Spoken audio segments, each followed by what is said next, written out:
Hey, salut tout le monde, bienvenue à Question Auto, j'espère que vous allez bien.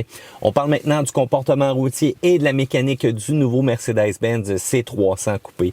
Faut dire qu'on a suivi l'industrie, on est rendu dans les 2 litres turbo compressés. C'est un peu comme tout le monde a présentement, ce qui est quand même assez petit comme motorisation pour un véhicule de ce genre-là, surtout quand on veut allier luxe et performance. Motorisation, donc le M274, un 4 cylindres en ligne, 16 valves, injection directe pour celui-ci. Et du côté du refroidissement, ça va être air à eau. 241 forces à 5500 tours minute. Et on va être capable d'aller chercher un couple qui est quand même pas si pire, 273 livres de couple entre 1300 et 4000 tours. Faut dire que le 0-100 km/h est annoncé à 6 secondes sur le site web de Mercedes-Benz et la vitesse maximale 210 km/h pour un petit coupé comme ça. Faut dire aussi ce qui fait une excellente job et qui aide énormément au comportement routier, eh bien c'est surtout la transmission, la fameuse 7G Tronic Plus. Transmission qui est smooth, transmission qui va changer en rapidité quand on en a besoin, en mode manuel si on veut, avec les changements au palette directement au volant. Sérieusement, c'est probablement une des transmissions que j'adore le plus présentement sur le marché. Il faut dire aussi que le comportement routier, bien la voiture est un peu plus large et plus longue que le modèle précédent. On a gagné en volumétrie, mais on a quand même réussi à réduire 50 kg de poids, donc ça paraît au niveau de la conduite. On offre aussi un mode de conduite dynamique. J'ai un petit bouton ici directement qui va me permettre de passer donc en différents modes. On parle d'un mode confort qui est le mieux balancé probablement, donc entre une conduite qui va répondre et entre une conduite qui se veut smooth et un peu quand même économique si on veut. Le mode éco, eh bien là, c'est vraiment la consommation d'essence qui prime. L'accélérateur, les sièges chauffants, le déjoueur arrière, même la climatisée est ajustée pour vraiment être le plus doux possible et soutirer le moins d'énergie possible à la motorisation, ce qui va favoriser vraiment l'économie d'essence encore une fois. Le côté sport, eh bien, c'est une direction qui va être un peu plus précise. La réponse aussi, la transmission et l'accélérateur va s'en trouver accentuée. Si jamais on aurait eu la suspension ajustable aussi, donc la fameuse Airmatic Agility qu'on appelle, lorsqu'on aurait passé en mode sport, celle-ci serait devenue beaucoup plus ferme. Mais malheureusement, on n'est pas équipé de ça avec ce véhicule-là, mais au moins, ça existe quand même. C'est une option intéressante. Et lorsqu'on passe en Sport Plus, c'est là que ça devient totalement agressif. Encore une fois, beaucoup plus réactif, même au niveau donc des vitesses. Lorsqu'on va ralentir, on va sentir la voiture rétrograder pour être vraiment prête à la révolution par minute qui est idéale pour avoir le maximum de puissance pour repartir. Faut dire aussi que le mode individuel nous permet de configurer tout ça exactement comme on veut. En accélération, la voiture file plus comme un 270 forces qu'un 241 forces. Sérieux, c'est impressionnant ce petit 2 litres-là. Faut dire aussi que le couple quand même se fait sentir, ça donne des bonnes accélérations. Et on voit rapidement là, que c'est grâce à la transmission aussi qu'on fait un excellent travail. Je vous l'ai souvent dit, le combiné de moteur, t'as beau avoir le maximum de chevaux vapeur, mais si c'est mal exploité par la transmission, on va pas très loin avec ça. Le mode dynamique aussi rend l'expérience beaucoup plus intéressante. Le freinage, étant donné qu'on a le modèle sport, mais c'est plus gros à l'avant au niveau des freins, on a quand même des bons disques, c'est très difficile de passer au travers de ça. Et on est extrêmement en confiance lorsqu'on va faire une manœuvre d'urgence justement pour arrêter ça. Je vous le dis, c'est stable, l'ABS n'est pas très intrusif.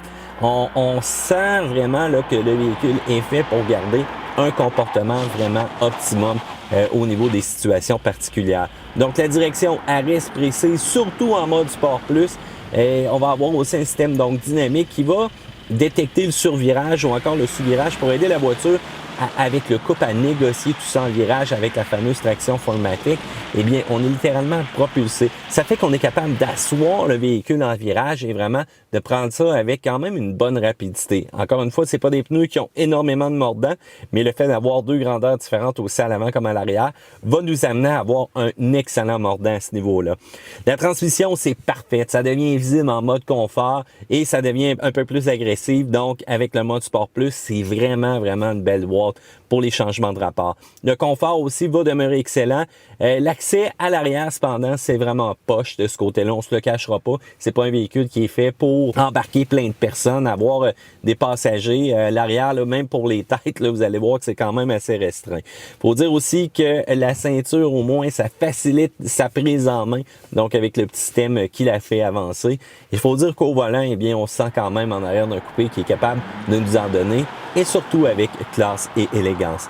Le stationnement aussi, pour ceux-là qui sont inquiets, eh bien, il y a le système Parktronic qui peut nous assister, donc que ce soit en stationnement parallèle ou perpendiculaire. Donc, si jamais vous n'êtes pas excellent au niveau de ces manœuvres-là, ça va vous aider facilement. Puis ça rajoute un petit peu un plus là, au niveau du comportement routier là, de cette voiture-là.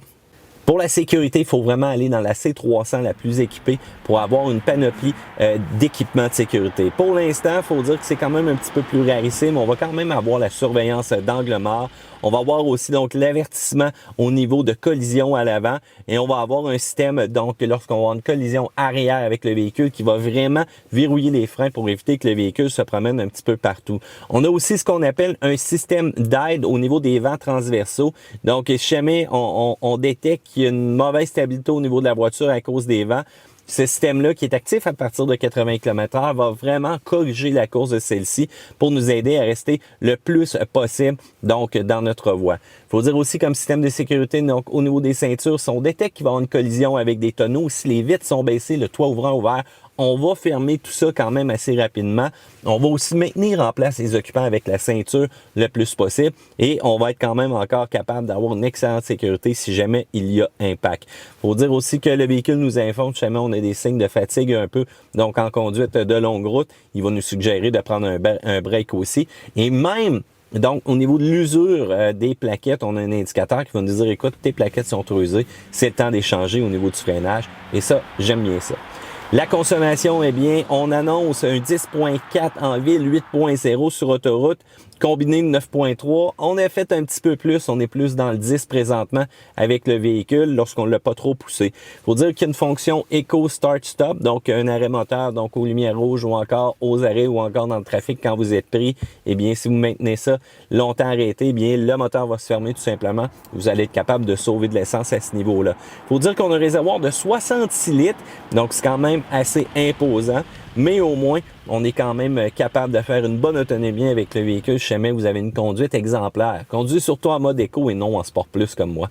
Et bien voilà, j'espère que vous avez apprécié la petite tournée de la mécanique et du comportement routier de la Mercedes-Benz C300 coupé. Si jamais vous avez des questions, c'est en bas que ça se passe. N'oubliez pas de vous abonner aussi à Question Auto et pourquoi pas faire un pouce en l'air si vous avez aimé cette vidéo-là.